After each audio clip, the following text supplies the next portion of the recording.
যুব বিষয়ক ক্রীড়া দপ্তরের উদ্যোগে ধর্মনগরে অনুষ্ঠিত হলো জাতীয় ক্রীড়া দিবস।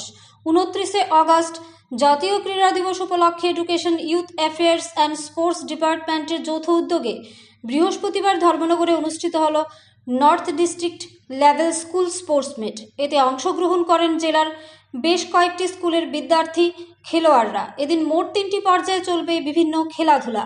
বিশেষ করে এদিন 3টি ইভেন্টের খেলাধুলা শেষে ধর্মনগর টাউন হলে এক অনুষ্ঠানের মধ্য দিয়ে প্রতিযোগিতায় অংশগ্রহণকারী প্রথম, দ্বিতীয় এবং তৃতীয় স্থান অধিকারীদের সিলেকশন করা হয় এবং তাদের হাতে ট্রফি তুলে দেন আয়োজক মণ্ডলীরা।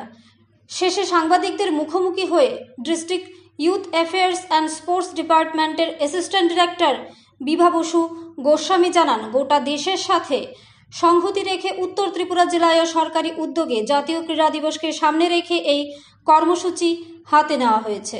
ধর্মনগর থেকে নিজস্ব প্রতিনিধির রিপোর্ট, ন্যাশনাল লাইভ বাংলা। যে একটা ক্রীড়া প্রতিযোগিতা বা সিলেকশন চলছে, এটা কিসের ব্যাপারে? আজকে 29 আগস্ট ভারতবর্ষের জাতীয় ক্রীড়া দিবস। সেই ক্রীড়া দিবসকে সামনে রেখে সারা দেশের সাথে আমরা উত্তর ত্রিপুরা যুব বিষয়ক ক্রীড়া দপ্তর সরকারি যে সিদ্ধান্ত, সেই সিদ্ধান্ত নিয়ে 3টা ডিসিপ্লিনে আমরা প্রদর্শনী হোক আর কম্পিটিটিভ হোক, আমরা ক্রীড়া অনুষ্ঠান শুরু করেছি। এখানে হবে খাঁচা, জুডো হলে হবে জুডো এবং বিকালে হবে ভলিবল। এই 3টা ডিসিপ্লিনে আমরা আজকের দিনটাকে পালন করব। ভারতবর্ষের অখিল জাদুকর নামে যিনি পরিচিত, সেই মেজর ধ্যানচাঁদের আজ জন্মদিন।